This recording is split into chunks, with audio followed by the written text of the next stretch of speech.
Ladies and gentlemen, boys and girls, welcome to the Squared Circle Jerk podcast. I am Carl Hungus, and with me, as always, is Mike Honcho. Spread the butt cheeks apart. That's what we're here for. I appreciate that intro. Hey! It's a solid intro. We are here to talk about Warhammer 40k and all of its connotations in reference to Irish people tasting things on the internet. That's probably not actually the truth of the matter. No, but I've been watching a lot of these Irish people try videos because Irish accents are awesome. And they've got this one guy called, and they got two guys. They got one guy who's Irish Jesus, who literally looks like, skinny little Jesus type figure. And there's another guy called Leather Jacket Guy.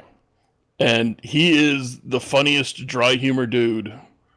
And he is what that's that. Like, he comes in, he's wearing black shirt, black leather jacket, black hair, black beard, trimmed up like 70s like Black Sabbath style.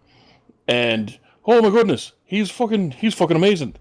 I think I linked you up to the Irish people try the high proof American spirits. Yes, I did. Yeah, he takes a shot of whatever it is, and he's like, "Oh, get her in there! Oh, she's got a lovely brassiere." It makes me laugh. A lot of them are very funny. I enjoy them. This does make me wonder, or not make me wonder. What am I? Make me recall a time in just after high school. We were just starting college. And there was an Irish chick in our dorm, and I was very interested in her. And one of my friends, who I learned later, and probably should have figured out at the time, was very into me at the time, is like, "So, what do you even see in her?" I'm like, is that a legit question? I mean, it's the accent. She's Irish. That goes a long way. Goes a long way. All right, let's talk about NXT Takeover UK, because we didn't talk about it last week when it happened, because we didn't watch it until this week. Correct. There are things that keep us away from wrestling. I know. We wish that was not the case, but it is the case. It's mostly Mike's fault. It's entirely my fault. Well, it's 95% me, 5% you. Well, I mean, that I do have occasional things to do outside the home. Other than that, I just sit at home. That's true. This card, the action in the ring was very, very good, but there were some weird booking decisions in not even really who went over, although there is one match I'm going to talk about who went over, but just who was where. It's a bit weird. But we'll get to that as it comes. No, we will get to it now. Okay. Speaking of this, you had a problem with El Ligero being on the undercard against Saxton Huxley. Jesus, I don't even know what a Saxton Huxley is. Okay, but I know El Ligero, and I'm also looking on the undercard, and they got Marcel Bartel and Fabian Eichner against Mark Andrews and Flash Morgan Webster. And I don't know who Ginny is, and I don't know who Isla Dawn is, but okay. Isla Dawn's the witch girl.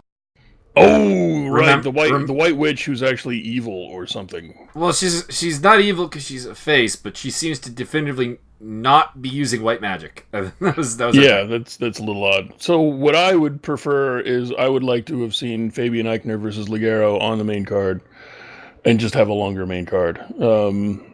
Actually, I would have just, to be honest with you, not to jump ahead, but I mean, I would have trimmed at minimum 10 minutes off of the main event. And given it to another match.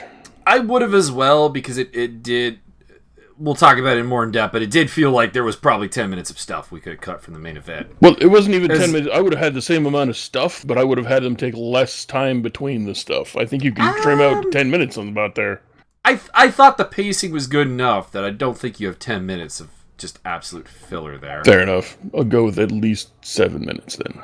Yeah, I could see like a 5 to maybe 7 minutes off of that. Mm-hmm. Looking at the match times, like that's kind of the thing is like, which of these matches do you take time from? Because, I mean, 3 out of the 5 are sub 15 minutes, and then you got a 23-minute tag match. I wouldn't really want to go much shorter than that. And then I think again the 2 matches that went long, I think there's a lot of spots, or not spots, but there's a lot of a lot of time between moves or spots or what have you. I'm not even talking about rest holds. I'm just talking about time taken to sell things that honestly it's, an early stage or early mid stage of the match. You don't need that time. You just keep going and going. You could take some time later on, but early on in the match, like, I don't need to try and buy that. Oh yeah, you've got this guy in an arm wringer for a minute and a half, which isn't needed, and then he's got to sell it for another minute and a half. Like, he's been truly worked over when he should be still pretty fresh in the match, but in pain from a move. I don't need extra sell time on early match stuff, and I think that's probably something that WWE will not understand until 20 years in the future. True, but like in that case, I probably would have just added more stuff to it because I think inaugural tag team title match, that's something that kind of has to go over 20 minutes. I feel like just to get the impact in it, the hard fought battle aspect of it. Now I would you're totally right that I would probably have gone with a little bit less selling earlier on, save some time there, but I would have added stuff to the middle and the end, and we probably would have ended up with largely about the same time. Yeah. So that's kind of the problem there. I really only see the Dunn and Coffee match as one that you could take time off of. It's not really enough time to squeeze another match in. Although, no, I think if you squeeze some of the dead air time on the opening match and the dead air time out of the main event, then you'd actually have more time than you'd really like to think you would have. And I would have probably given that extra time to Dave Mastiff and Eddie Dennis. Again, not to skip ahead too far. Or you could have had a legit another match on the card.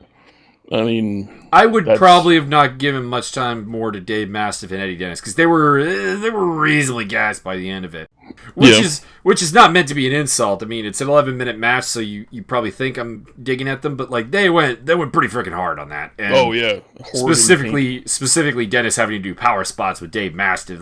That'll wear you out quick. Yeah, and I appreciate as well the fact that they went ahead and they did like informative promos between, or to introduce every match, because, not everybody watches NXT UK, so they don't really know what the storylines are. I appreciate that, but they could have really cut a lot of those really short as well. The only thing I think you have a lot of time you could squish out of would be the Travis Banks stuff. Because there's a lot. Well, they didn't even need to do the Travis Banks coming down to the ring at all. Absolutely. Well, no, here's and I'll actually go a step further.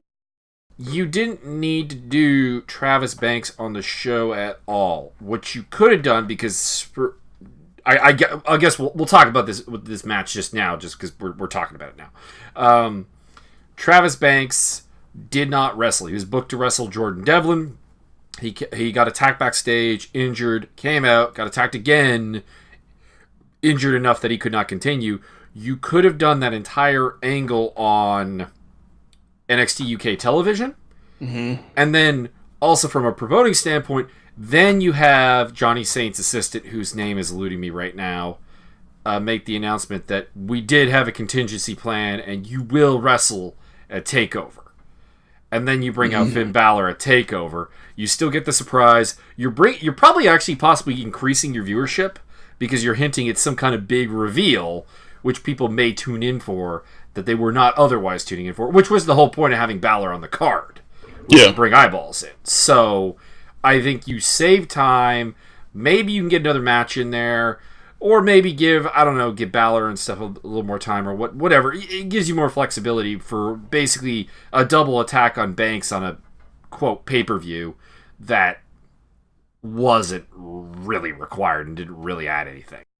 Yeah, no, I would have just had, you do the backstage attack angle, that takes 40 seconds tops. Then you have Devlin come out and do, another 40 seconds of, I'm the best, nobody fucking can, I fucked that up accent, but you have him come out and I'm the Irish ace, yada yada yada, and for 40 more seconds, and then you don't even have Authority Guy come out, you just have Finn Balor show up and kick his ass, and that takes 5 minutes grand total. Now, you don't want to squash Jordan Devlin and deflate his character. You give him, like, maybe some early offense, but obviously Finn Balor, being the master, is going to beat the student at this stage in the game. And then, yeah, you just kind of go on from there. And so instead of an 11 and a half or almost 12-minute spot, you got 5 minutes, and then that's more time. And between squeezing some of the early selling out of the tag match and squeezing a lot of the, in my opinion, dead air stuff in the main event, you've got a lot of time. You got a lot of time you can hand out. Yep, and then you can maybe smuggle some kind of match. I would have probably gone with the Eichner and Bartel versus Andrews and Flash Morgan Webster for the main card, because I would have not had Flash Morgan Webster in there. I'd just have Ligero in there. Well, the thing is Andrews and Webster are the tag team, and I think you also want to get Bartel some shine as well and work that tag fair team enough. as well. So, plus Ligero is not really super established on NXT UK TV yet. I mean, don't get me wrong, the fans know him and everything, love him, etc. But I mean, like, if we're talking about a little bit more of a mainstream audience that's really kind of WWE only, they don't really have the same appreciation for him. Which you get him over at some point, but this is putting your best foot forward in the storylines you built up. Which brings me to the opener: Zach Gibson versus James Drake, or Jack Gibson and James Drake versus Mustache Mountain. Pardon me. This was a tag team match for the UK, the inaugural UK Tag Team Championship. We've talked about this match maybe having a little bit of dead air to it. Yeah. You would shorten it. I would just probably compact the action and add more to it. That would be my opinion. This was a very solid match, and these guys are all fantastic wrestlers, but the wrong team went over in this match. Yeah. I mean, you clearly have the most over 2 wrestlers in the entire promotion. An established, well-loved tag team, and you don't put the inaugural historic first championship reign doesn't go to the most popular UK tag team in the world? What? It was definitively an odd choice on the matter, for sure. I think this just is a continuation of WWE's punishment of Tyler Bate. There was at one point when he was still UK champion, when, of course, they never used him for anything. I guess they told him that they were booking him on a certain, like, house show somewhere in America, and he's like, but I've already committed to these dates in Europe. And you said I could do that. And they're like, okay, cool. And then they stripped him of they made him drop the title, and they've never used him for anything other than fodder since then. Well, so, I mean, we had a brief run as NXT Tag Team Champions, but it was brief. It was a day and a half. Yeah. Yeah, it's kind of the weird thing. Like, and I say this as a guy who's actually a very big fan of James Drake. Yeah, I would say you're the larger fan of James Drake, but very big fan of James Drake. A big fan of Zach Gibson as well. Happy for them to get the titles and everything, but like Mustache Mountain is so very over that the obvious booking decision, the obvious money, was to put the belts on them. Yeah. I don't get it at all. You put the belts on Mustache Mountain, you sell every bit of merch you've ever created, and then the money is there. And then you can do the angry heels who feel that they've been cheated, or however bullshit, or, you know, maybe they'll start accusing Tyler Bate and Trent Seven of being horrible foreign devils that are clearly from not wherever it is that they are. Speaking of foreign, let's just go over that. What the hell was with Devlin questioning the patriotism of Travis Banks? Yeah, we got an Irish terrorist accusing a Kiwi that's not even from that side of the globe of being not patriotic. If he's talking about him not being a patriotic Kiwi, who the hell cares? Yeah. And if you're talking about him not being patriotic to the UK for some reason, well, yeah, he's not a patriot of your country. No. I don't understand. Also, I'm enjoying the fact that most of the top people in Well, not top people, but most of the people I'm noticing here in NXT UK are not from the UK. We got a lot of Aussies, we got a lot of Kiwis, we got people from Ireland, which I guess part of Ireland is in the UK, but part of it is not. I've never really understood Ireland. I just like the accent and the hooch. Ireland is very simple, divided by religion in a nutshell. Well, why don't we just bomb them all then? Uh, Let's be even and equal about this. yeah, it's whatever. I said this as a quarter Irish person. It's dumb. It, Mind well, you, I say this as a half Yugoslavian person. It's dumb that we're 7 different countries, and possibly more.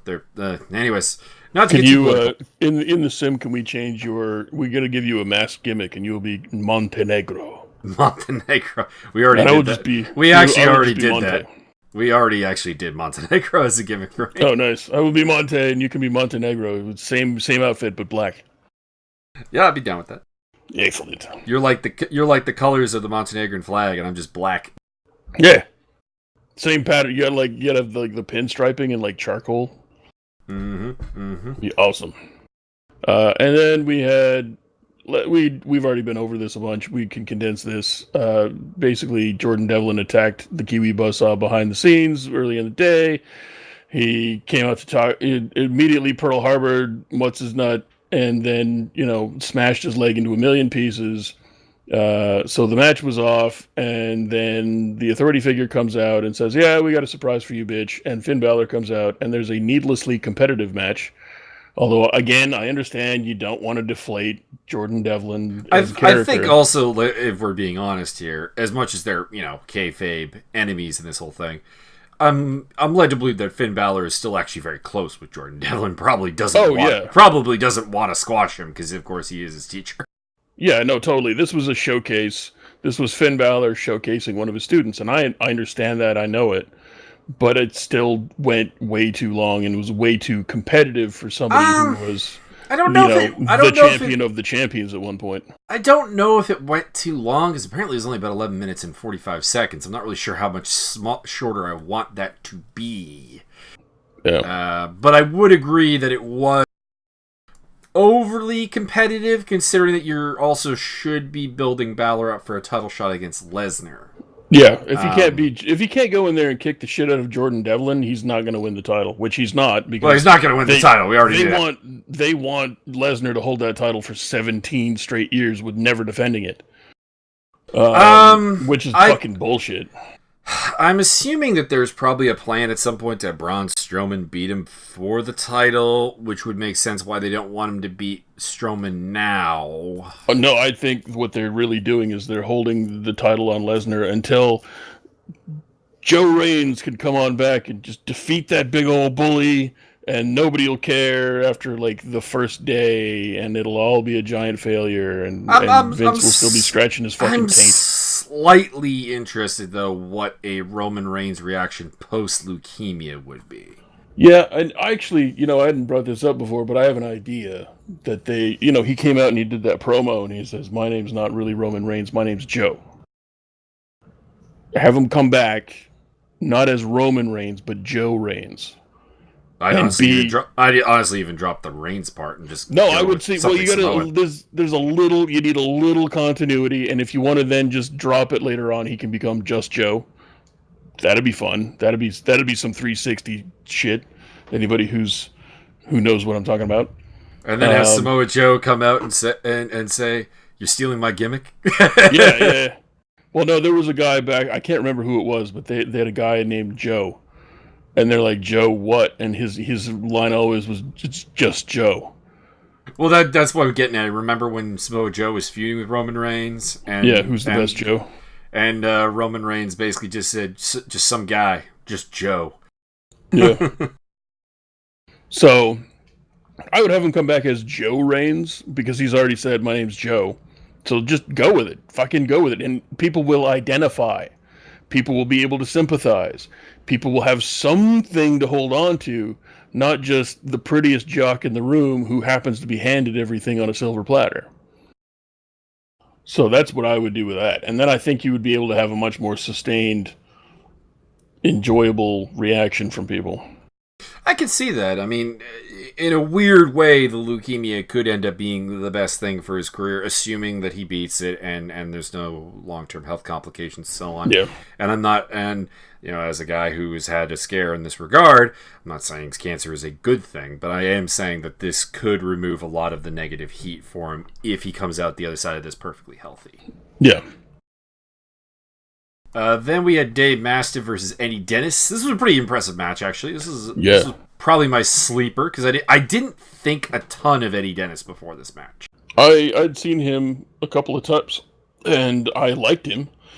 But what really sold me on this show wasn't even the stuff in the ring. What sold me was the promos. And when he's doing the promos, and he's getting worked up, and he's getting worked up, and more worked up, and he starts like shrieking at the camera. That was awesome. He reminds me, promo-wise, a lot of like a British Eddie Kingston. Yeah. Which those who have been paying attention know I'm a massive Kingston fan. Yeah, boy. But I like the fact that he's very clearly psychotic in his promos.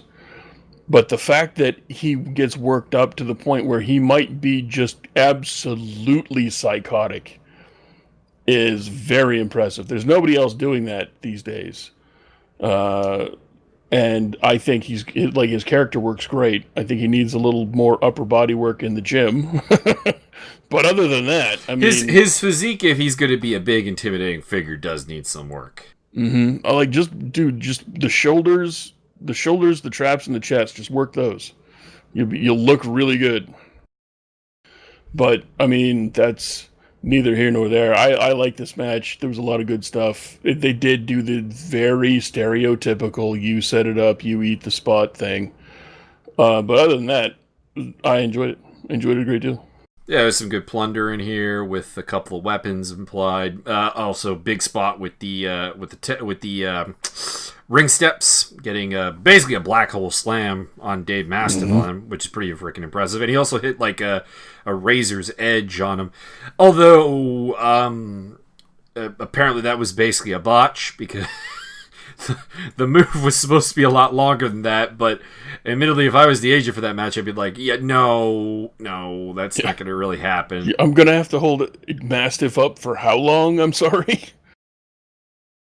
Yeah, that's so I'm entirely willing to forgive that. He's very, very powerful, and I want to make that clear. Like, we're making cracks about the gym thing. He's got the strength for the part. He just needs to look a little bit more the part.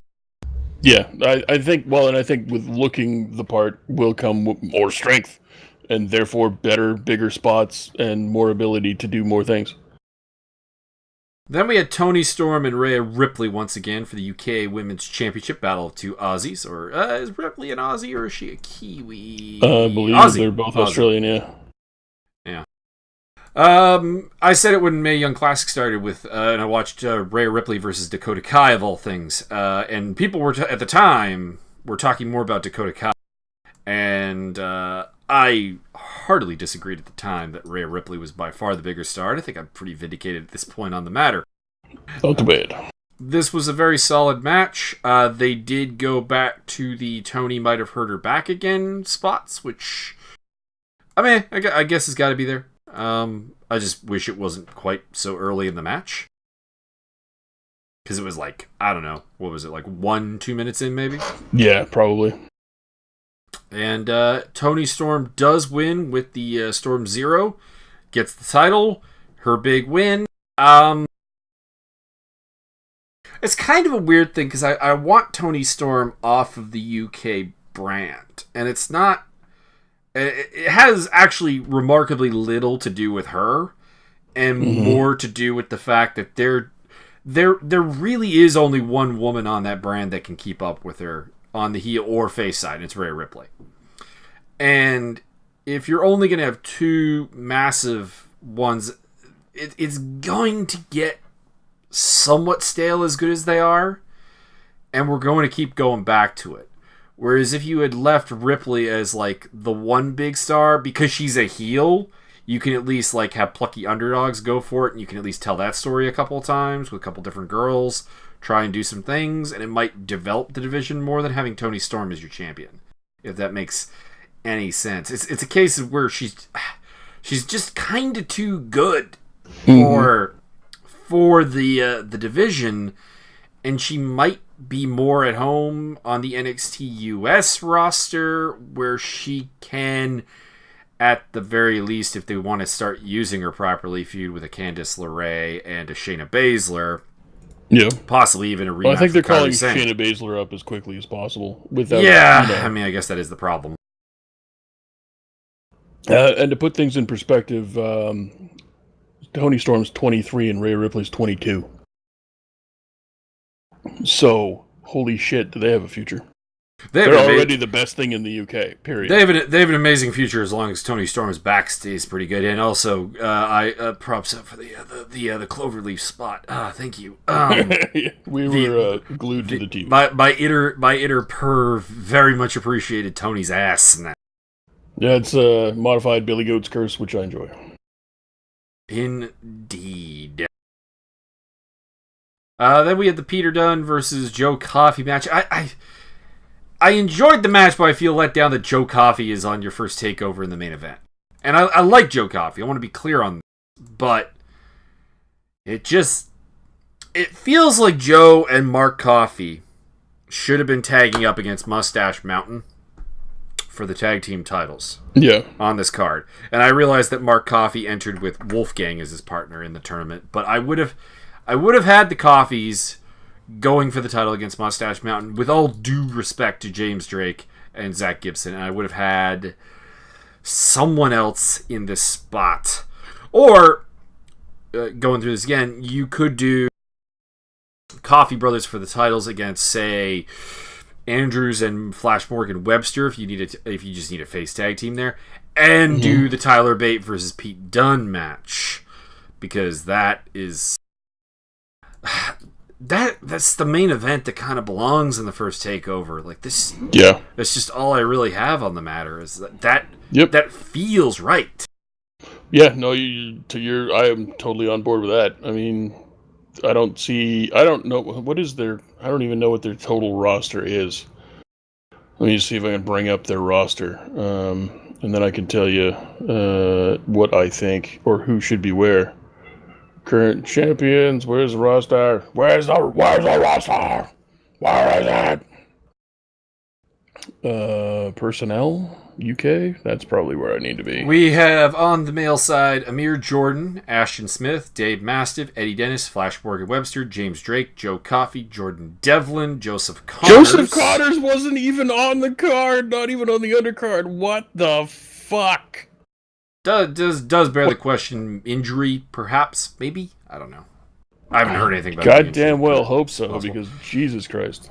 Kenny Williams, Ligero, Mark Andrews, Mark Coffey, Mike Hitchman, Peter Dune, Sam Gradwell, Saxon Huxley, Travis Banks, Trent Seven, Tyler Bate, Tyson T-Bone, Walter, not on the card coming into this, Wolfgang, and Zach Gibson. Yeah. I can't really see, like, your two biggest stars are Tyler Bate and Pete Dunne, and I don't see what else you could do. You could have put a Mark Andrews with Trent Seven. That would have been a great tag team, I think. That would have played very nice together. You've got the Andrews Flash Morgan Webster pairing, which has been kind of established. However, you could get around that by... They did a tournament to declare who was the champion, so you could have Flash Morgan Webster and Mark Andrews make the final of the tournament. Flash Morgan Webster gets destroyed by Gallus or something, the combination of the Coffeys and Wolfgang, and he can't go on, and it's like Andrews has to forfeit the title shot unless he can find a partner, and Trent Seven's there to take that spot. That could work. Yeah, totally. But I mean, you've already, on the flip side of that, you have Mustache Mountain, which is the most popular UK tag team in the world, period. But, so, I mean, why wouldn't you have them? There's a bunch of different ways you can do it, but I don't see... You can't have Tyler Bate do two matches in one night. That's the problem here. That's the major problem. You can't have the best guy do two matches in one night unless you're trying to put him over like a motherfucker.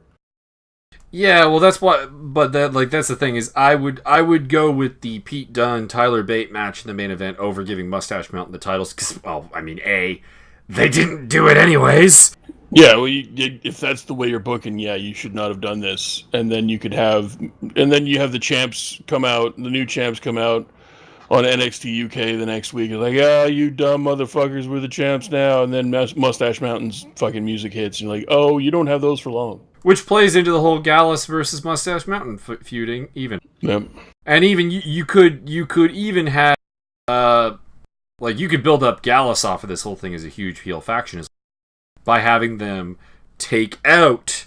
They match up with Mustache Mountain in the tournament, for example, and they injure Trent Seven, and that becomes the storyline for him to return and so on, because they love injuring Trent Seven in NXT. Yeah. Well, they did that really well at NXT when they had Trent Seven be like the massive, brave but yet sacrificial lamb, and then the very next match they flipped the script and did the same thing with Tyler Bate. I thought that was really good, but it seems like Trent Seven gets injured every match, so I'm sort of over that. I'm over that as well, but we know that's not going to stop them from doing it. So I'm kind of like, no. I'm kind of looking at the booking and going and incorporating that to a degree. Yeah. For example, that's why I'm saying it makes it a really easy decision not to give Mustache Mountain the title shot and put Tyler Bate in the main event, because they didn't win anyways. Yeah. And I think that just brings the card together better all around. But I could be wrong, but I think that ends up being a better card. This was still very good. Pete Dunne defeats Joe Coffey via bending his fingers backwards, which we talked about at the time, and I'm going to bring it up again here.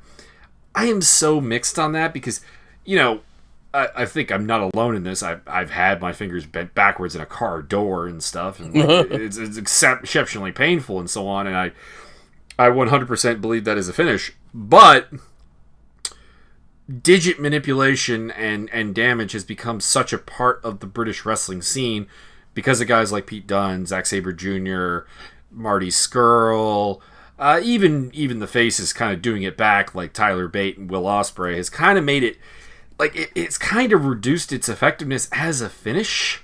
Yeah, well, it's never a finish. I've never seen anybody get finished off of it. That's kind of It's as a spot. You can do it once in a match. You can't do it twice because you're trying to tell me that you've broken the guy's fingers. What are you gonna break them again? Or are you breaking both fingers on both hands so that they're useless? That's a great gimmick for a match, but it's not believable. And nobody ever walks around after a match with any of these guys with like finger casts on or splints or anything. Well, I'm not even talking about the finger break spot that Scurll does, for example, but like just general small joint manipulation that they like to do, like Zack Sabre Jr. does a ton of, like in every hold. And we saw a lot of it in this match too. Like Peter Dunne was wrenching at Coffey's fingers kind of the whole match, and I guess you could argue that's setting it up or whatever, but it does make it a bit weird that after this guy's kicked out of 3 bitter ends, he's taken a number of submission holds, including finger-related ones, and it's not really been a big deal that he gets caught in a topside triangle that's not super tight, and then taps out to basically getting his fingers bent backwards. It's just a bit weird within both the context of the match and the context of UK wrestling right now. Yeah. So, did not like the finish, but if you change the context of it, I really do like the finish. So, it's just kind of the weird thing of the UK scene right now. I wish they would like scale back, take it back 75% there on the finger manipulation. 25%. And then Walter came out, of course, massive pop, big deal. Kicks Joe Coffey away and faces up with Pete Dunne. I'm kind of mixed on whether I think they should put the title on Walter, to be honest. I don't think anybody's losing any credibility if they do that. So I know it's absolutely not a credibility thing. For me, it's that with this brand being so young, do I want to go to the foreign champion almost immediately, sort of thing. Like, this was your first ever takeover, and to immediately transition into, like, the UK title is now around the waist of Walter, be a bit weird. As much as like Walter would be it was definitely ticks like every box you would want to take the title off of Pete Dunne. Elsewise, Yeah, well, I mean, he's not black or brown, so he can't be a foreign heel. oh, he can. I give you Rusev Or and Kozlov. Asian. Give you Rusev and Kozlov. Yeah, fair enough. There's actually a joke on the 10 Count podcast that Vince McMahon probably went, why'd you sign Kozlov again? when he met Walter. That seems, why does Kozlov have a beard today? I'm psyched for Walter. It's gonna be a great match. I just it's kind of weird. It's kind of like the timing is just kind of wrong. To as much as I like a guy going right into the main event, because we just talked about it, that there's not a tremendous amount of built-up main event talent on the brand. Yeah. Because we basically said it's 1A, 1B with Dunn and Tyler Bate, and then the drop-off after that is it's steep. Yeah, you got really great character guys like Trent Seven. You got guys like Joseph Connors and Eddie Dennis who just need a little bit more time. Dave Mastiff is pretty much there, but he doesn't have the notoriety. You could easily have Ligero be the NXT UK El Generico, which he kind of is anyway. You just need to give him more exposure. But there's not a solid top tier, crowd. Which I guess is probably how it should be, because anybody who's top tier should be on the main roster. The problem is there's no room. So I think you're going to see NXT UK become its own thing, and no one's ever going to go to the main roster. And if they do, it's going to be a Royal Rumble entrance or a one-off surprise match. Yeah, on the undercard of WrestleMania or something. I definitely would like the occasional crossover, Rumble and Mania being the main options. Maybe even a Survivor Series type deal. Yeah. Say NXT UK versus NXT North America on at Survivor Series or something. That could be interesting. But yeah, I do kind of like the idea of this being largely a self-contained environment. Because we've seen, of course, what happens when NXT North American talent goes to the main roster. Yeah. Oh, and the flip side to that is they would really love to be able to cripple the entirety of the UK wrestling scene. So they're just going to keep. They've already signed. Well, they just signed like 3 or 4 people from Defiant, just to take them away from Defiant. To their top 2 female wrestlers, they just signed away, and I think 2 dudes, but I don't remember who they are.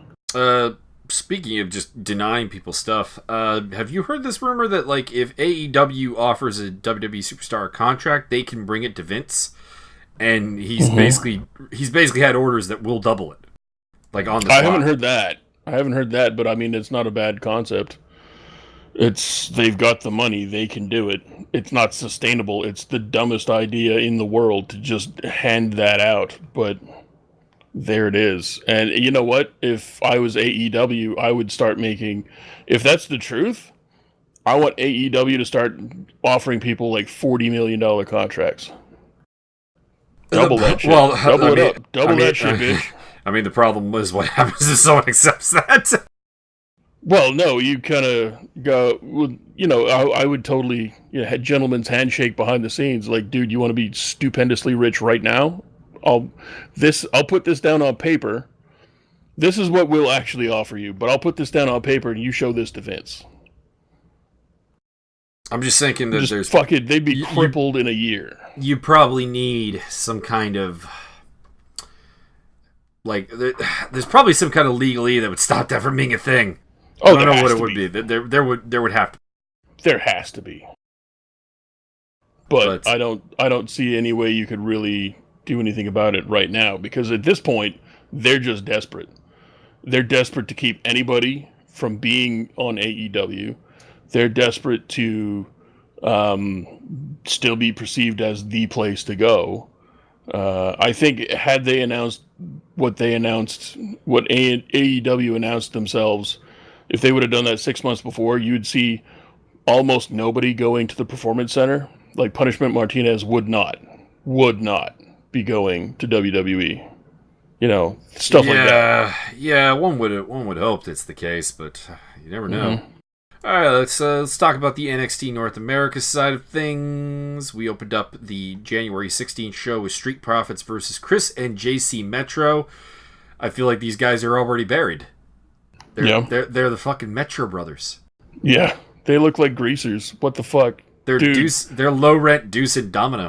Yeah, the big Deuce.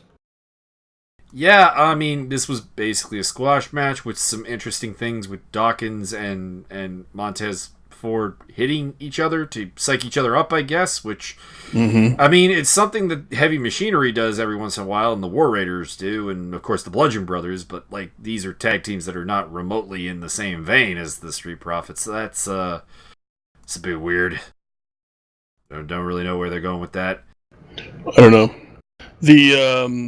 The Wrestle Talk guys did their NXT podcast. I didn't watch it because I wanted to watch it before. I wanted to watch NXT before I, had anything spoiled. I don't like spoilers. You may have noticed. So I saw the title. The title of the podcast was something to the nature of, how are they misusing the Street Profits this badly, or why aren't the Street Profits on the main roster already, or like something kind of hoopla like that. The answer to that is that they're bad. They're not ready. They're never going to be ready. Those guys are never going to be ready. I significantly wonder if the act will ever be ready. I think the skinnier one, Montez Ford, might be ready at some point. He's already had 7 years in training. But I feel like they've saddled him with Dawkins as a tag team to try to work it in there, and Dawkins isn't very good. I feel like they're higher on Dawkins than they are the skinny one. Yeah, here it is. Why won't WWE push the Street Profits? Because they're not very good. They're really not. I don't like Dawkins. To me, is kind of like he's got a big guy arsenal while not being a super big guy, particularly. Yeah. Not being that big and also not that strong. Yeah. And he's not a good promo. He's been the worst of the two at the promos. Like, for example, with the one with the opening doors that we talked about, that we were kind of mixed on. We liked the energy. Good concept, but bad execution. But that's kind of my point. Is I think Dawkins was the one who really undermined that promo. I think if you let Ford do 2019 is going to be about Montez Ford opening doors, I think it actually ends up being a much better promo. Yeah, that's true. I mean, what you could do right now is take them off TV. I know that they only get on TV once every 3 months, but the next time they get on TV, it's very clear that Montez Ford is the wrestler, and what's the other one's name? Dawkins. So Dawkins is the manager, a la Mr. Big from back in WCW days. So Dawkins is the heavy, the manager, but that the manager can kick your ass. I think more like even a bodyguard-esque role like Kevin Nash. Well, yeah, that's what Mr. Hughes. Sorry, that's who it was. Mr. Hughes, not Mr. Big. So he's like Mr. Hughes, who's a manager, but he's really there to beat the absolute shit out of you if you get anywhere close to him. And then you got the superstar, high-flying, hype machine, spot monkey that is the wrestler, and you do it that way. I think as a tag team, they do nothing that and I've said it a bunch of times before, they don't do anything that any other team doesn't already do, but better. And they have had 7 or 8 years of training each and have not progressed they're competent in the ring. They don't botch stuff. That's good. They obviously have charisma and personality. That's good. None of it works on me because they're not saying anything that means anything at all. They're basically a tag team of Mrs. They don't say anything that means anything. They don't do anything in the ring that means anything, and nobody cares. They had that one really, really good match with Heavy Machinery because they were in there with a team with more charisma, and that team was able to bring the best out of them in terms of wrestling and character work. And they've never reached that height ever again or before. I don't think they're capable of it. Yeah, and I know that we're in the minority on this because they are, a lot of people really like them, and I've said it before. I don't get it. And I'll say it again. I would like to know why. I would like to have a conversation about this. Unfortunately, this is the internet, and as we've learned from my various political debates on Facebook, Jesus, you got to stop that. I do. I'm a masochist. So much of your life has been wasted. Just because people have no idea how to debate. It's just painful. Because, like, there was a guy on Twitter back when I was tweeting these out that did come back at me, and I wish I really should have dug up the tweets beforehand, actually. But it was, his basic thing was just like kind of like reversing the question as to why I don't like the Street Profits. I'm like, it's in the fucking podcast, man. Yeah. Like my point is there. I'm asking you to make your point. What is your point? Yeah, I don't get it at all. It just, if you like stupid dances and sippy cups, that's your team. If you like $20 or maybe $10 fake gold chains and sippy cups, that's your fucking team right there. They do goofy little dances. They look like they're, cheerleaders that have worms, and then they do stuff in the ring that I've literally seen everybody else do. There's your team for you. Yeah, pretty much.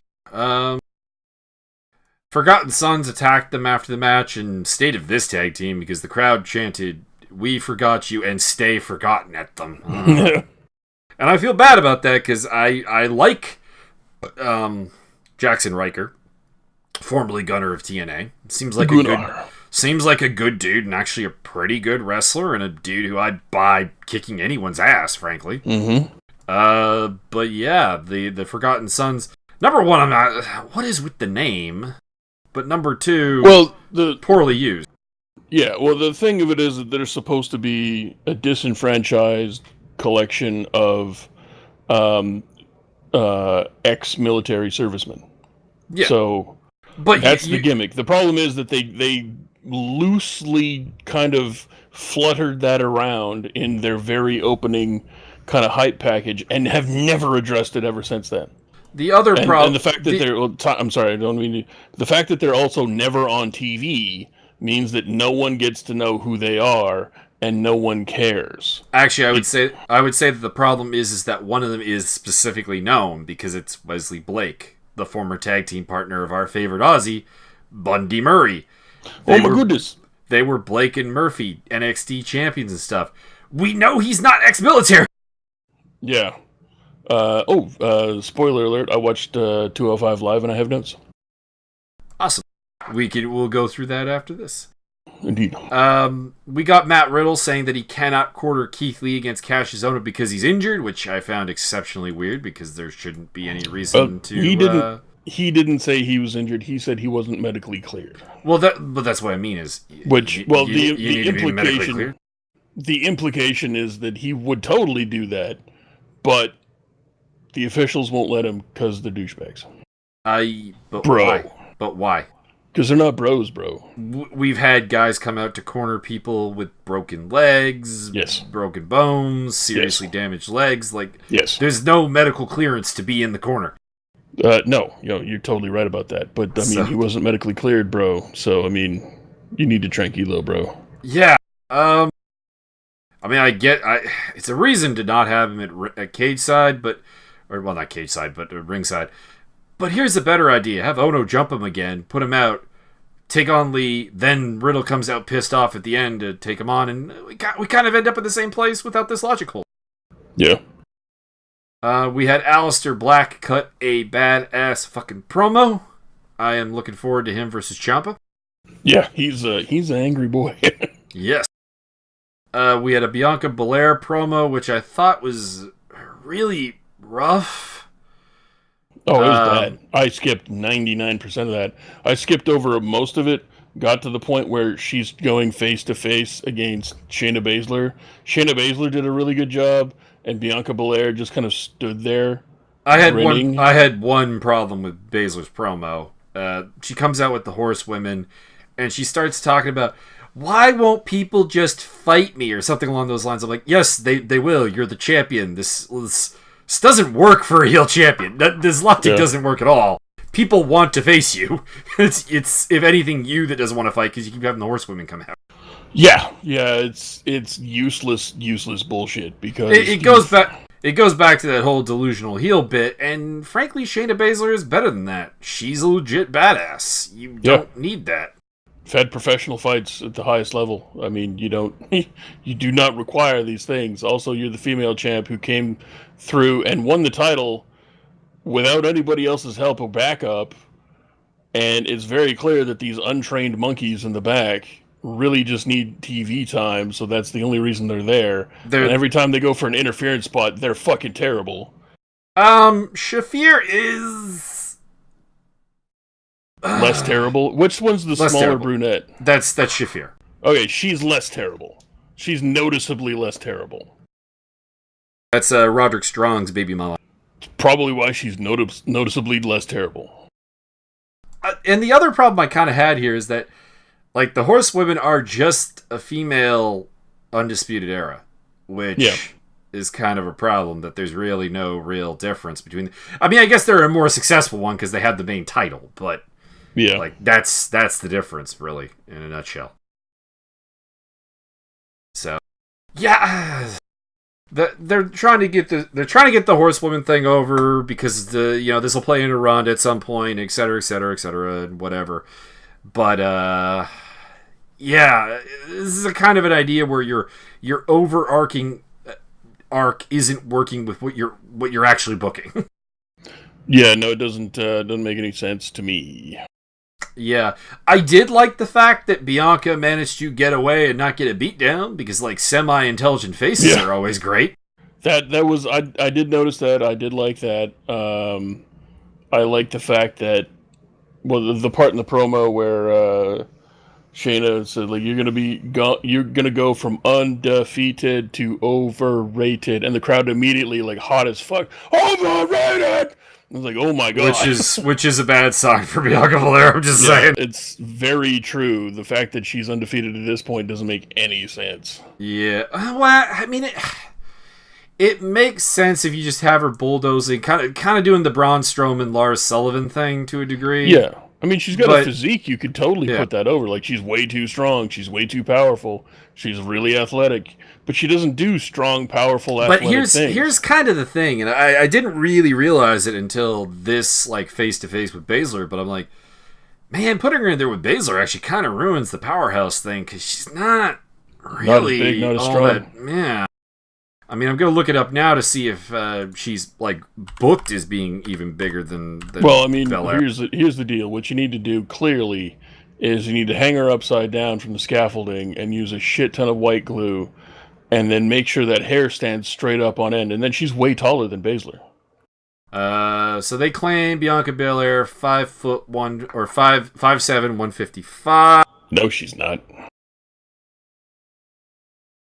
She's not that tall. Shayna Baszler was a bantamweight, so she's got to be about probably in the neighborhood of 150. No, that was her then. She's got to be bigger than that now. She doesn't look all that different, to be honest. Well, there's steroids. No, I mean, but like, I mean, just in general, like, for example, Matt Riddle looks bigger now than he did when he was in MMA, but Baszler, not particularly, to be honest. Yeah, fair enough. I don't know. Like, I would say maybe 5 pounds. 17 pounds. So, I mean, they're about the same. So that kind of even ruins the one thing that Belair would theoretically have going for her, is like physicality. And if you're about the same size as someone who's a lot more experienced than you, and has better actual real life training, both actually in wrestling and fighting, it kind of cools down the match significantly. Yeah, and it was a match I wasn't particularly hyped with to begin with. No, and I don't know a single person who's that big on Bianca Belair at all. Like, it's just a bunch of hype and talking nonsense, which I will admit, hype, talking nonsense, that's 50% of wrestling. So you've got 50% of it down. The problem is that you're bad in the ring. Yeah, she's kind of middle everywhere of the three super green girls that came in at the same time, her, Bourne, and Lacey Evans. I'd say Lacey is probably the best wrestler of the bunch. Yeah, I would say so. Bourne is probably the worst at everything. Correct. But yeah, it's kind of bad when, like, probably Lacey Evans is in every way better than you when they really lost the plot with her, so... Oh, tremendously. Belair kind of fits into the same thing as the Street Profits, where I don't really get what people are hyped about, and unlike the Street Profits, who at least seem to have the wholesale crowd behind them, it doesn't seem like the wholesale crowd is overly behind Belair. No, not at all. I don't. I didn't get her push before. I don't get her push now. I just don't get it. It doesn't make any sense. I also feel like she choreographed that she's losing with the whole 2020 thing. I don't. Well, I mean, I must have skipped that part. She has like a thing about having 2020 vision, 2019, and I'm like, are you saying that you're not going to win the belt till 2020? Not going to win the belt ever.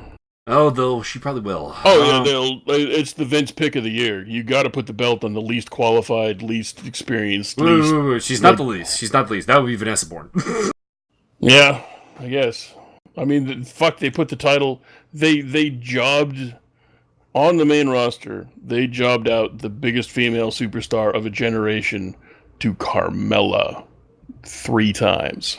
They are totally putting the belt on Bianca Belair. It is a waste of time, momentum, and everything else. It is the worst idea you can possibly have. Because what you really need to do is you really need to have a statement match here from Shayna Baszler to start the program with Candice LeRae. That's what you need. So Candice is not built up in any way, shape, or form. That's how they operate. They're just going to inject somebody. They're going to Jinder Mahal Candice LeRae into the main event scene for no reason, because there's no hype, there's no build up. She's got the Gargano rub, which is enough for name value, but she hasn't had a meaningful match at all ever. They keep putting her up against shitty, terrible wrestlers, so she hasn't even had a really good match yet. And it's the worst. It's the worst combination of features.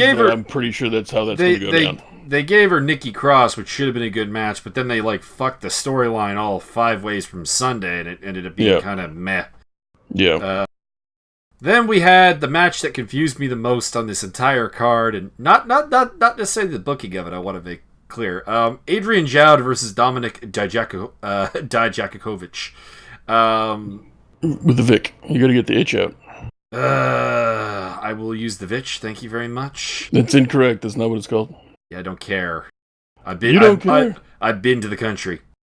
You are the country. I am the country.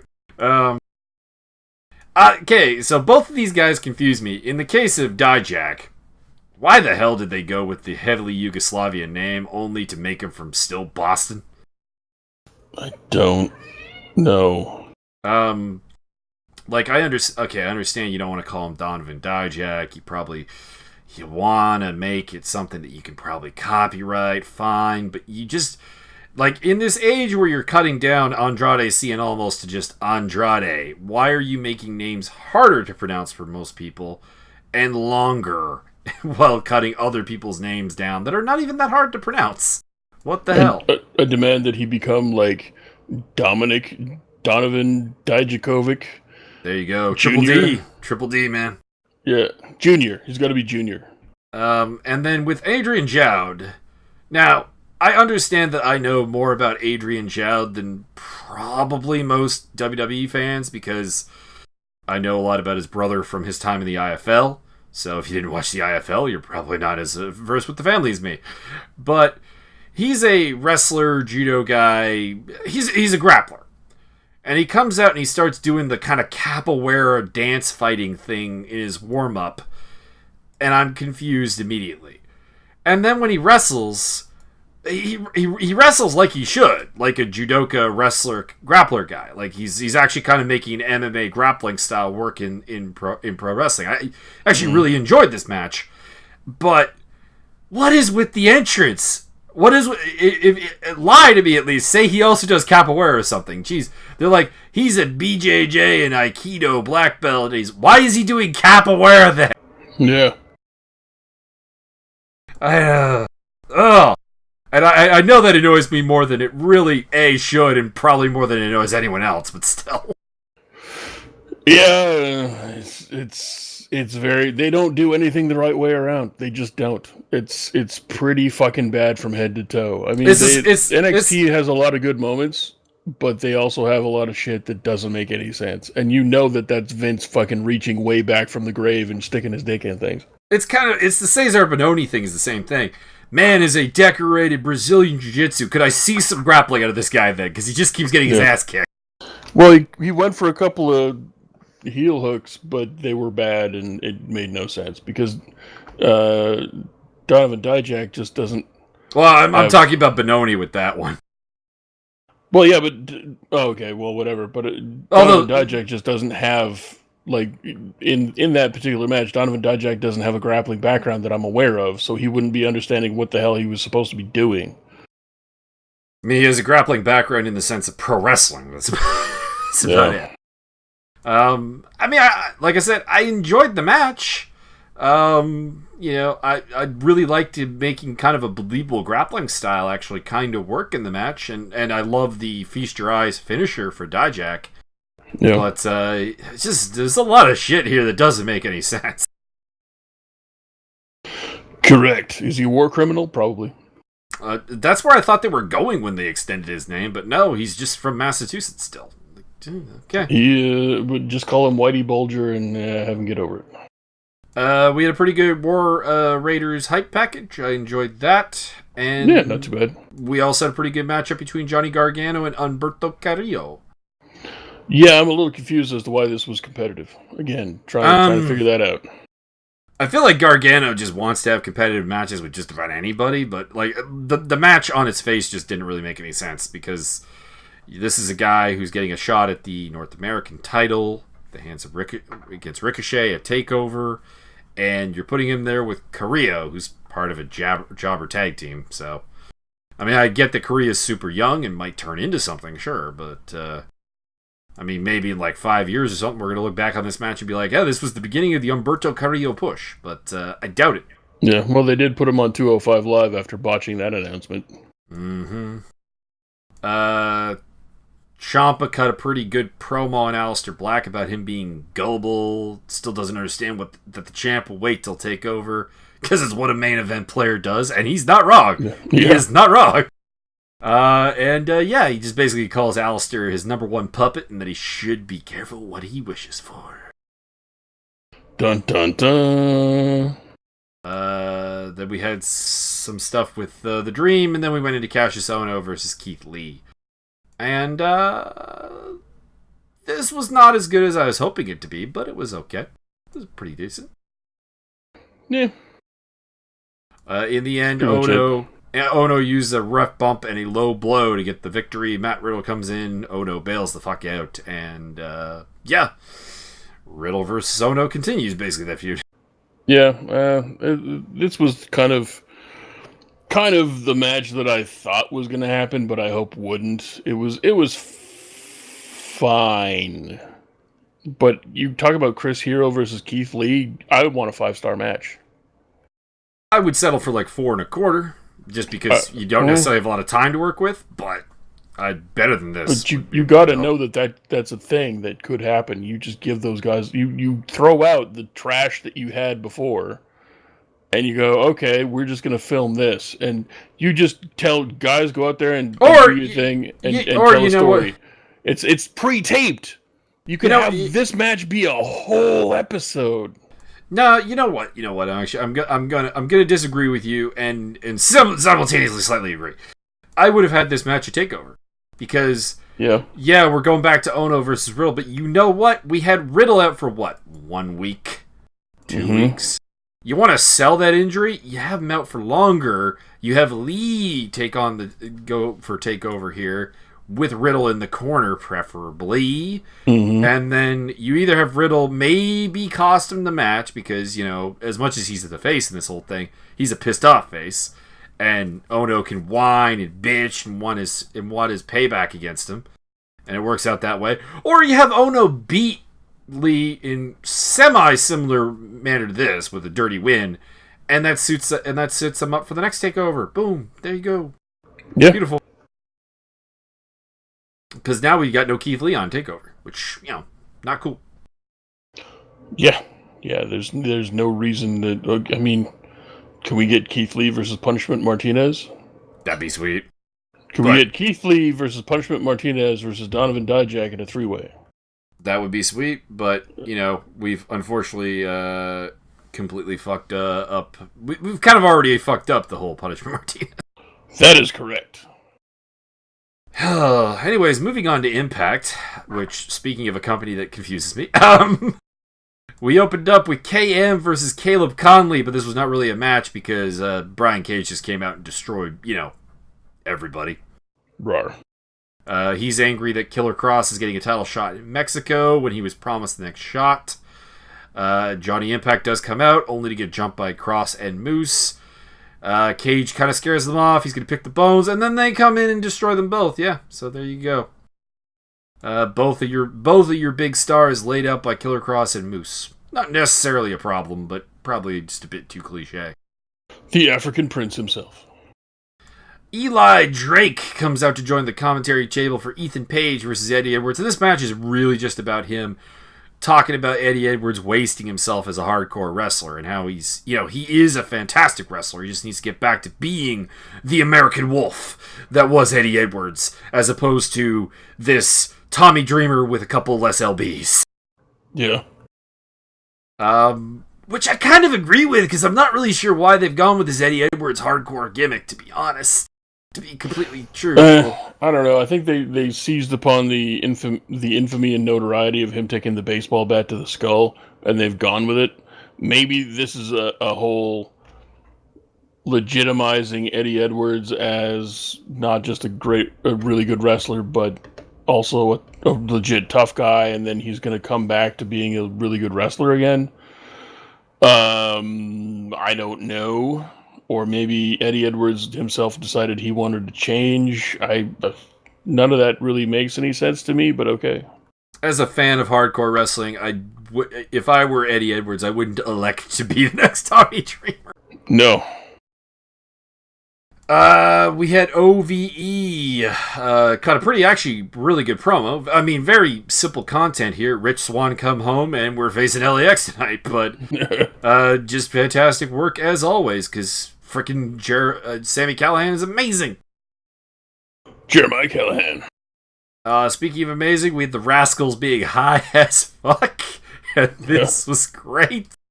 Trey Miguel, he's like, I thought there was a homecoming dance. Wait, homecoming was 2 weeks ago. Have you been wearing the suit the whole time? And then Desmond being so high and going, okay, I get it. I understand now. First we get the mask. Then we get the superpowers.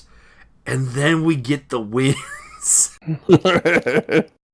I love this faction. I don't love them in the ring because the only one that's kind of trying to wrestle to the gimmick is Desmond. And the problem is that that probably is making Desmond worse in the ring. Yeah. No, I'm not going to say that you're wrong. And then Trey and Wentz are just kind of sloppy, which, I mean, works for the gimmick, but it doesn't feel like it's the gimmick. It feels like they're just sloppy. I don't know. Well, I think I haven't really noticed any real problems with them, but not super problems. But like, for example, like Trey Miguel, kind of like in the Ultimate X match that Rich Swann won. Basically, Trey Miguel was supposed to be, which plays into a match later on in the episode, is that Trey was supposed to be way closer to stopping Rich Swann from getting that X, and that's kind of why Rich Swann just did the okay, I'm making it down. Yeah, I don't know. It's at that point you just kind of look around and go, "Oh, this is not going to work. I'm just going to grab them titles." Yep. We had Dark Alley with Sue Young versus Jordan Grace with Kiera Hogan. I did like the pump handle bomb from Grace to get the 3 and the win. You had some interesting observations about Jordan Grace though during this, not so much during this match, but while we were talking about her. That's probably true, but I don't remember what they were. We were kind of debating like the weirdness of her strength. Like Oh this, yeah, like they keep giving her spots. I remember now. They keep giving her spots that are just outside her capability. So you see her noticeably struggle with some of these things that are just kind of like she had to do the squat with Bubba Ray on her back, and it's just like, oh, she's not gonna make. She did make it up. Oh, okay, good. Let's just get that spot done because you are not gonna hold up underneath that weight. So I don't know. Like they're trying to drum her up as this big old powerhouse, and against people of the size of the people that she's wrestling in the women's division, they're totally right. She's a total powerhouse and very attractive, I must say. But stop giving her spots that are just beyond her capability, because it doesn't make her look like the person you're hyping her up to be. It makes her look like somebody who's barely able to pull off the spots that you want her to do. So I don't know if this is and she's pretty young, isn't she? she's like 22, 23. Yeah, so I mean that's going to come. That's going to be that's down the line. She is going to be that person, but you need to stop with the shenanigans right up front. I find it's actually more weird that like she got Bully Ray up and she got Cage up. She struggled and she should. You know, these are people who have like literally twice her body weight. Yeah. But then she also struggles getting like Allie up, and I'm confused what's going on here. Yeah, well, I don't know if that's her trying to sell things, and someone needs to take her aside. If that's the case, people need to take her aside and go, just don't. You should throw her around like a sack of potatoes. Like that's all there's to it. That's everything that should be. Yeah. Yeah. Anyways, Rosemary came out post match and freaked Allie out, and she ran away again. Yep. We had a Scarlett Bordeaux promo announcing her winner. This was an incredibly lame payoff, although the one I figured was coming, and it does make sense with her character. This is the Impact Emelina moment. Yeah, she is the star, and yeah, I mean, whatever. Everybody knows that I is the star, okay. We had Moose versus Cage with Kid Ref in the house. Kid Ref? We had some good matches or good moments in this match, and I actually really liked Moose's working over of the leg because he did it in a lot of different ways. And like there was even a bit where they were exchanging like pump kicks, and then he pump kicked him in the knee like fuck this shit, just going downstairs.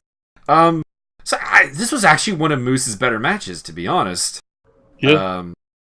But in the end, Cage wins with the drill claw. I got no problem with this match. I'm not going to highly recommend anyone go watch it, but if you're a big fan of Moose or Cage, it's worth your time. Yeah, I still just don't get the total appeal of Moose. I can see where there's a lot of potential, but I think he's got to the stage where he's comfortable and he's not pushing. Like, you're never going to see Moose do things on Brian Cage's top level, I don't think, which is weird because Moose might be more physically talented than Brian Cage. He might be more physically talented than Willie Mack, which is a whole new level of things, by the way. But I don't think he's ever going to push himself to the level where he's going to be a real superstar. Which is kind of really weird because when he came into wrestling, he really did push himself pretty hard. Like, he got pretty fucking competent real quick. Like, there are guys who, to go back to our rant about NXT, who have been in NXT for 7-8 years who are now not as good as Moose was after like 1 year in the business, which is weird. Yeah. But he definitely has kind of plateaued. And needs something maybe to push him over the edge. Yeah, I remember watching my first real exposure to Moose was the big ass match with him against the entirety of Kickboxing Academy or whatever the fuck. American Top Team. There you go. Those fucking schlubs. So he was basically fighting one old man and some other guys, and lost, I think.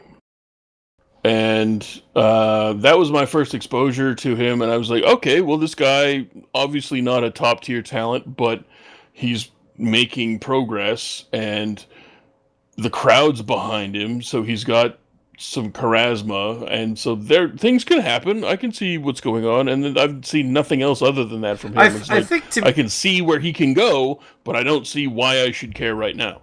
I think, to be honest, the other problem is that, honestly, the heel turn I don't think really has worked out for him. Not yet. Because I think one of his big weapons was the crowd being behind him and that charisma. Mm-hmm. That charisma is not really translated to heel moose in a substantial way. Well, I think part of it's the fashion choice, because none of that makes any sense. And so people, it's just like everything about it. He could totally do a heel turn. He completely does have the charisma to do heel turn. But what he doesn't have is anybody that's really in charge of what's going on. It's just he's wearing weird things. Okay, you're wearing the African royalty kind of getup. Cool. Why? No reason? I guess okay. But we need a why. I think that's the big thing missing from his career is a why. Why should I care? Why should I watch? Why is this happening? I don't understand. Maybe his previous feuds had a bunch of good whys, and like, why are you involved with this? The American Top Team feud, I thought, had a lot of good whys. Actually, it was a very well written feud, especially considering it utilized a lot of non-wrestling talent. Because you had King Mo in there, Dan Lambert was one of the best parts of that feud. Stephen Bonner, of course. Oh, good old Queen Moo. May Bonner find the solace in prison that he's been denied as a free man. Yeah, I mean, the heel turn has just in general not really had a convincing why. Like, why did he turn on Eddie Edwards? Why does he hate Eddie Edwards? Why did he have Eddie Edwards committed to an asylum? Why is he obsessed with possibly banging Eddie Edwards' wife? Like, it's just weird. She is pretty attractive. She's pretty attractive, but I mean, I like the way she handles a stick. Is she really attractive enough to risk Eddie Edwards beating the fuck out of you with a kendo stick? Like, that's the thing. Is it worth Eddie Edwards making a phone call going, "Dear Mr. Callahan, can I borrow your bat? Can I borrow a baseball bat?" Like, it's the heel turns lacked a lot of logic here, and it's and I'll admit that, like, this could be just me not paying attention to the admittedly, we weren't watching it on a weekly basis when this heel turn kind of started, and we're only recently kind of like making a commitment to actually giving Impact a chance. But I think we've seen enough of Impact that the fact that we're still a little mystified by this is not a great sign. Yeah, I think, you know what, I think the other thing is, and this might sound a little weird or petty or something like that, but I think a lot of it has to do with his speech impediment. Because he's got that lisp. And I can't take a big, bad heel character seriously if he has a lisp. And, there's a little... It's not massive, but it's there. And I can't take you seriously unless... If you're a heel, you have to be subconscious about that. You have to be a little... Not embittered, but you have to be a little... defensive. You have to be a little defensive about anything that if anybody can do, unless you're a monster heel, which they're not pushing Moose as. They're clearly pushing Moose as maybe delusional, not really that delusional, because there's no why to this yet, so we don't know if there is a delusion here. But if he is a delusional heel, he needs to have an Achilles heel, and that would be his speech impediment. And maybe that was what was endearing as a face, is this guy is coming in, he's trying his hardest, he's and subconsciously the lisp really kind of points out the fact that he needs a little, not need, but people subconsciously will sort of get behind the guy who's trying, who through perhaps a small imperfection has that sort of in, like, oh, I have an imperfection too. He's got an imperfection. He could kind of be me, but he's a wrestler. There's an in there for people if he's a face. But as a heel, I don't buy it. I think that's what it is. I think that's he should. He's the wrong kind of heel. Yeah. For his overall makeup. I think it's a psychological part that nobody's taken either nobody's taken advantage of, or nobody's really taken into account.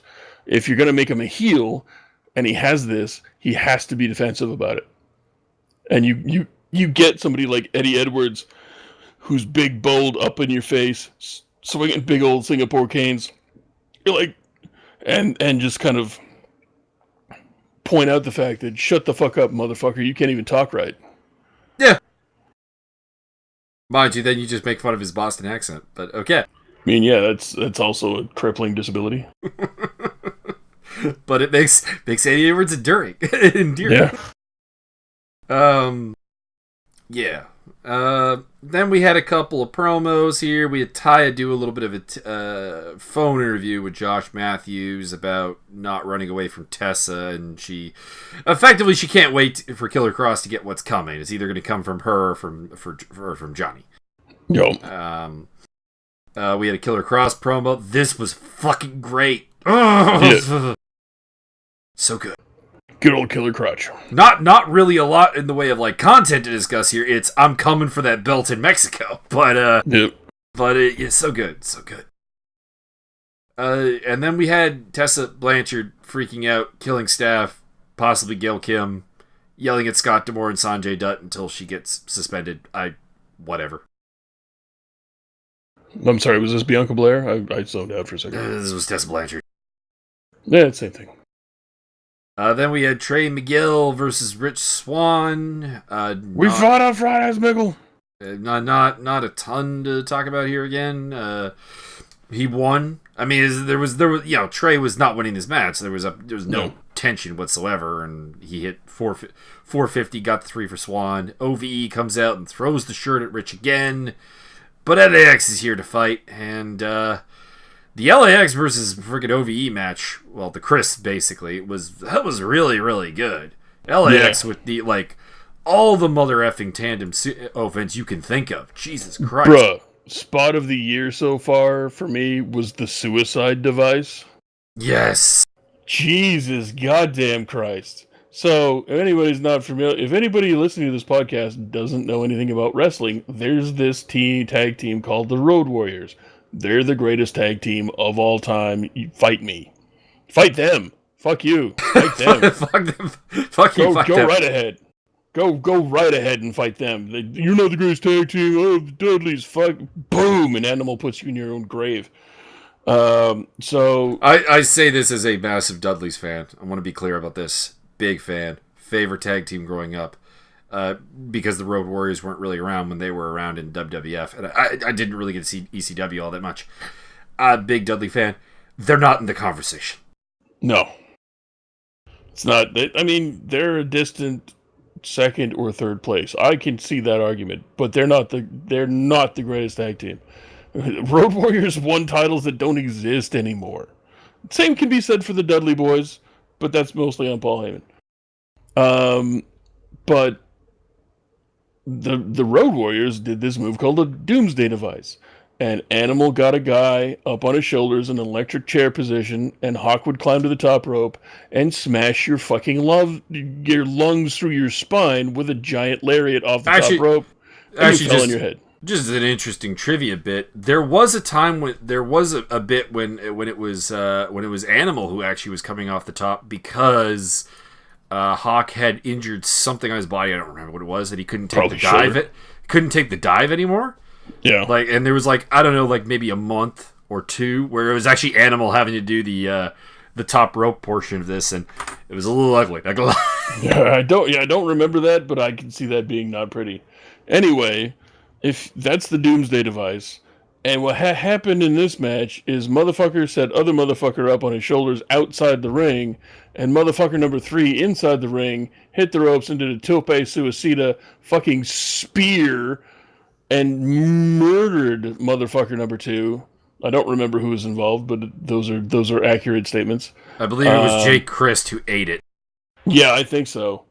And so the suicide device is my new favorite thing in the world.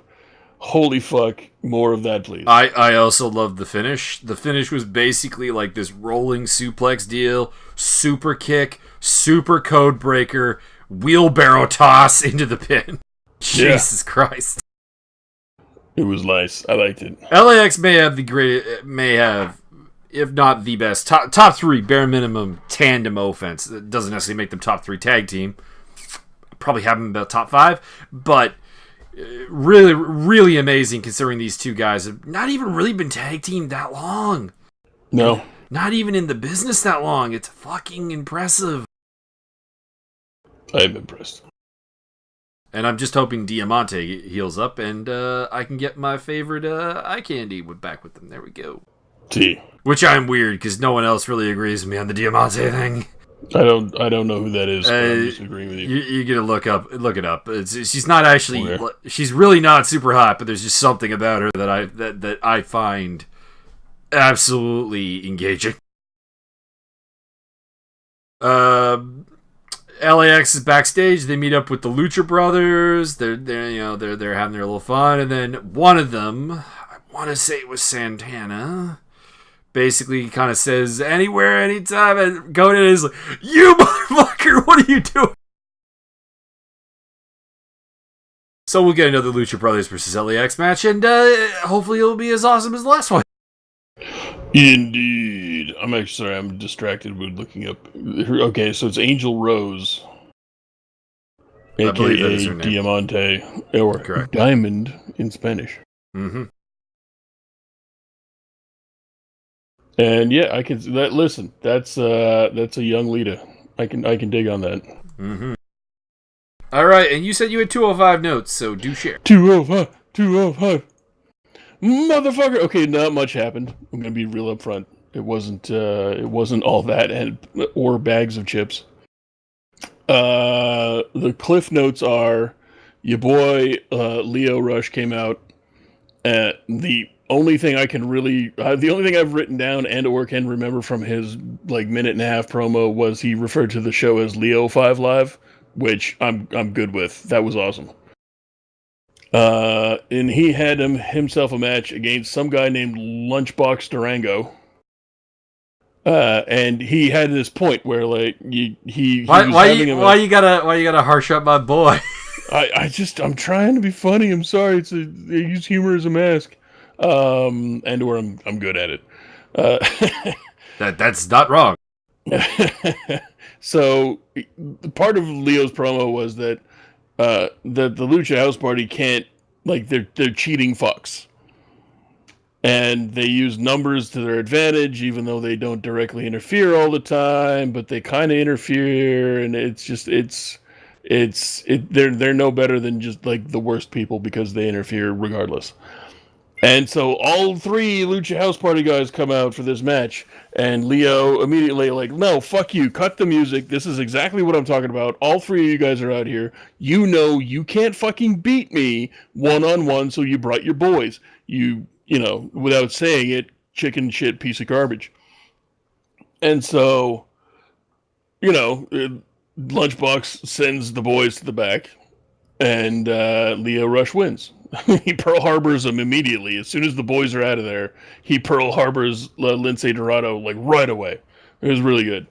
But it was a typical WWE cruiserweight match in as much as it's slowed down to 25%. You get a spot, and then there's a 40-second rest window, and then you get another spot, and there's a 40-second rest window, and it's not really a match. It's just spots strung out like very small pearls on a chain. And then Leo Rush wins because he's right, because he's better than all those guys. It's not untrue. We follow that up with a bunch of promos. They're like shotgunning promos. Speaking of Rush, I just have to put this out there. Have you? There's another rumor working around that Andrade has a little bit of heat backstage because he told Rush not to sign with WWE. Oh, he straight up told Rush not to sign, and he told who else? There's two guys that got Bandito. Yeah, Bandito and Rush. He told them straight up, don't sign. It's a waste of time. Yeah. So they signed with ROH.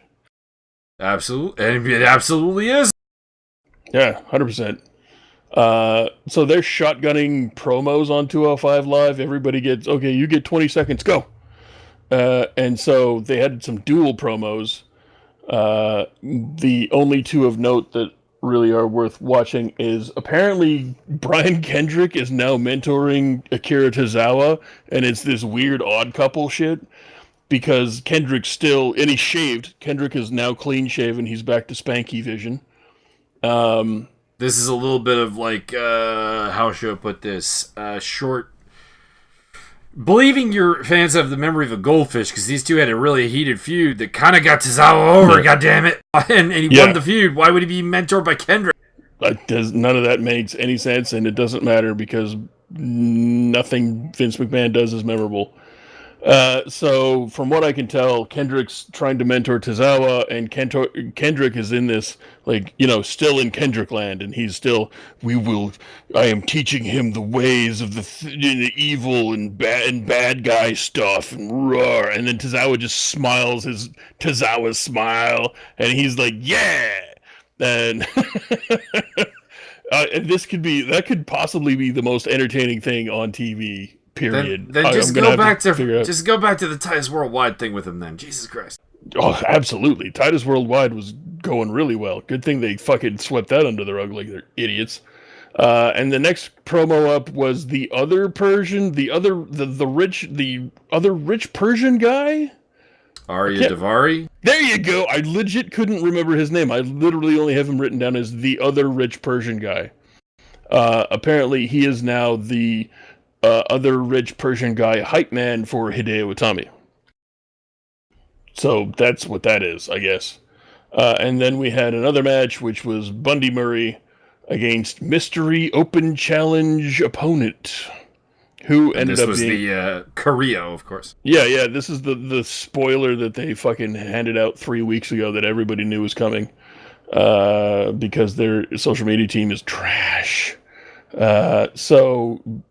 your boy Buddy Murray comes out and basically tells, after his music cuts off, the crowd's completely dead. There's no excitement. There's nothing going on. Is this the one that they went back to doing live instead of taping on Wednesday? I don't have a clue. They were apparently, per multiple sources, they had briefly switched because of the mixed match challenge. Yeah. To filming 205 Live, not live, but on as a pre-tape on Wednesday, and broadcasting it. And apparently the crowd was much better with not having to go through SmackDown.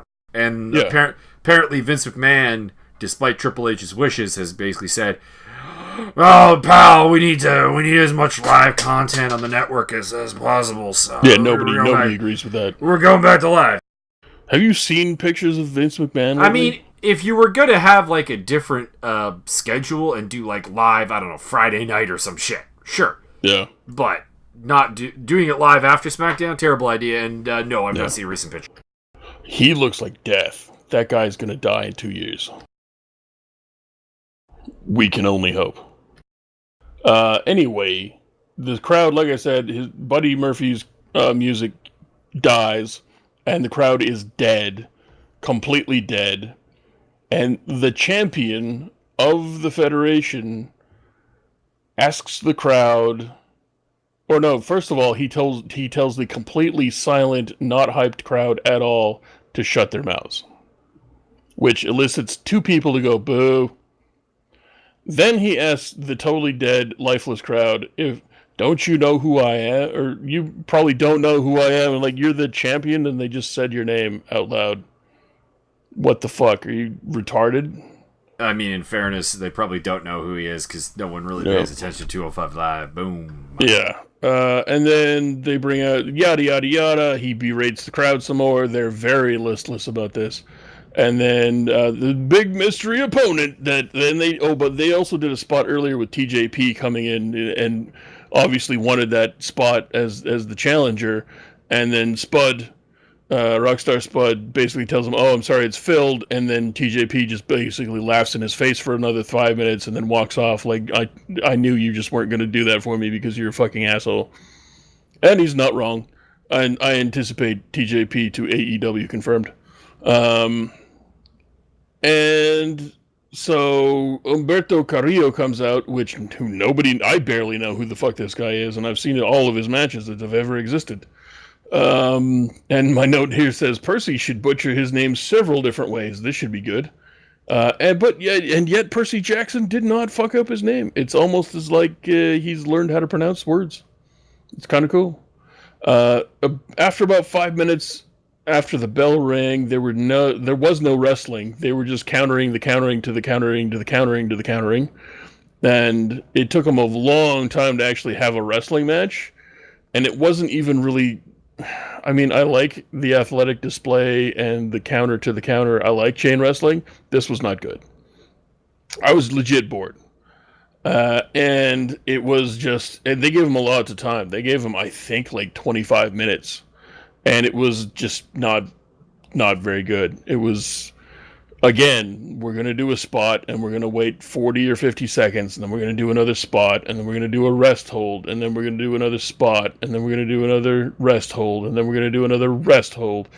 And it was just a long match. And if it's going to be a long cruiserweight match, I need 900% more action in a match like this. Would not recommend watching this match. I had to really restrain myself from skipping through parts because I thought at some point it might pick up. They're really not even the right guys to do kind of a chain wrestling match with. No. Even. Like, Drew Gulak, Brian Kendrick chain wrestling match. That could be interesting.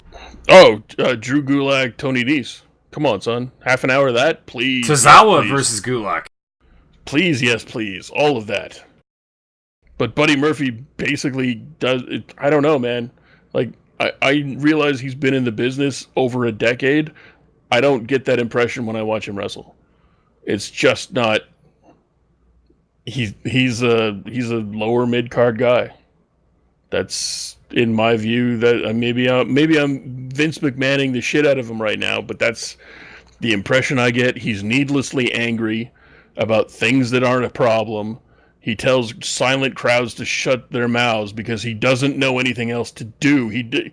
This was a script I was given. They told me to tell them to shut up, and they're not talking. I guess I still got to do that. Well, to me, that's more, again, the WWE's fault. Oh, well, but I put that on the wrestlers as well. It's like they're not saying anything.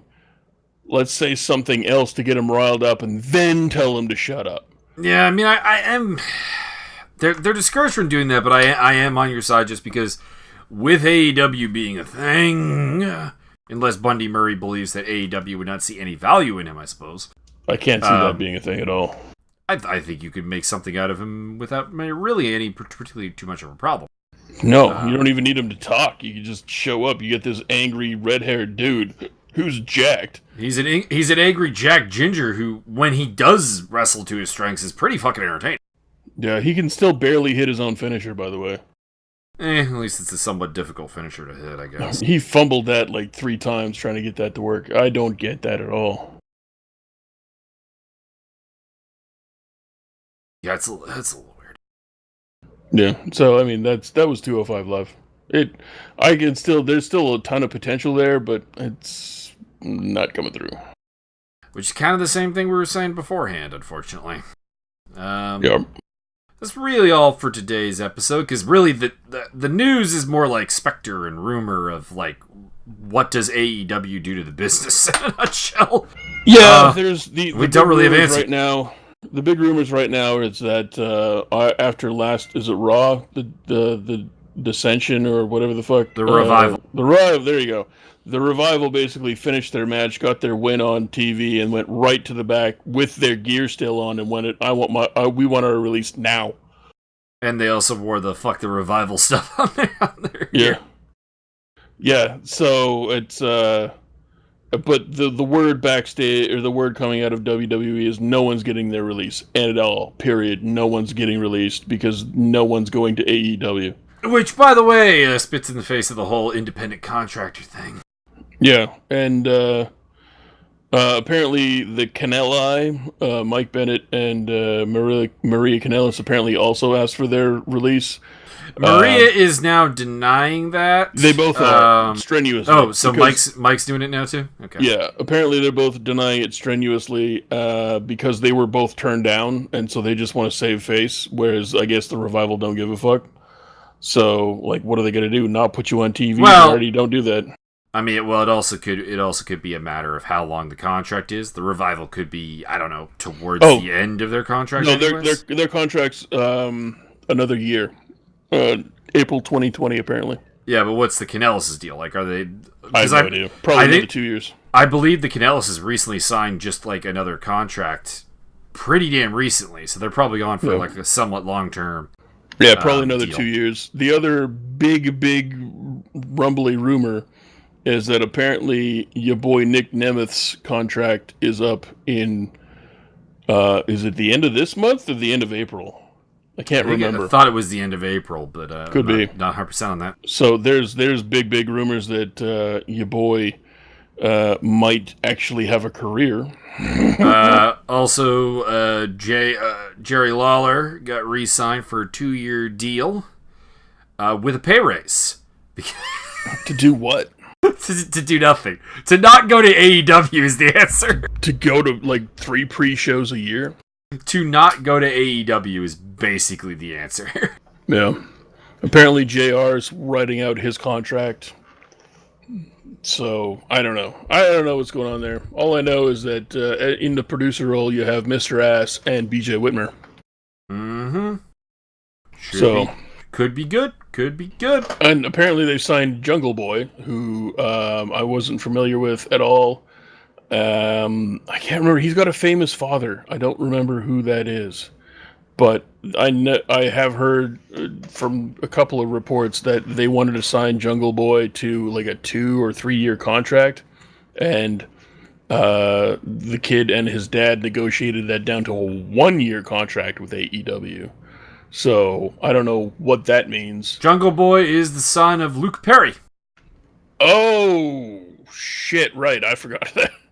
So he's got the good looks, he's got the charisma.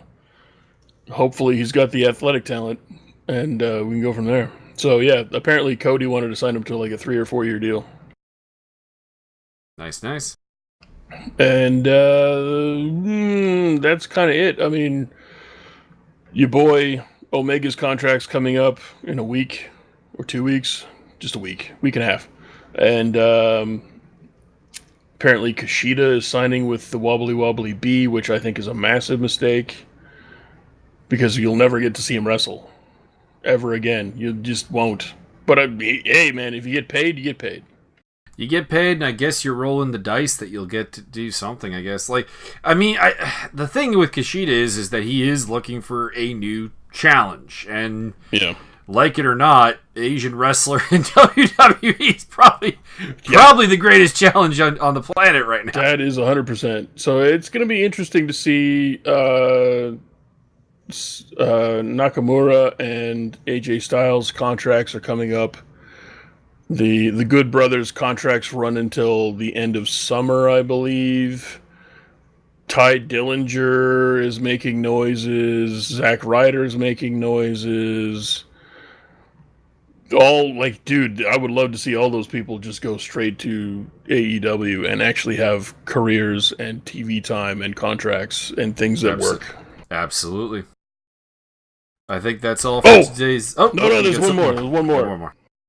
Apparently, not apparently, but this is 100% what happened, is the Revival got on Twitter and said some stuff and, made it, not without saying it belligerently and deliberately out loud that they fucking fuck you people. We want the fuck out. They made a post and Sasha Banks is like, take me with you. So Sasha Banks, apparently, whether you want to read it one way or the other, it looks as though Sasha Banks wants to leave WWE and possibly go to another location. Which I don't really, I wouldn't really blame her. Yeah, pretty much. They fucked up her character just as well, not as bad as other people, but they fucked up her character a bunch too. They've fucked up every woman's character on the fucking show, basically. Yep. Also, can we talk about to backtrack to NXT UK? Can we talk about Charlotte Flair's teeth? They were Jesus. Eye catching. Did they get bigger? Like, did she get teeth implants? Because is that a thing you can do? I mean, you can get teeth implants. This is true. That seems egregious. Those were huge. Maybe it's the lighting, but it looked like she was over spray tanned, over toothed, and well, in fairness, she may have looked over spray tanned in a pale sea of English people. Oh, that's possible. It is Blackpool. They were in Ireland. It's a pasty crowd. And on that note, get off Pirates Line.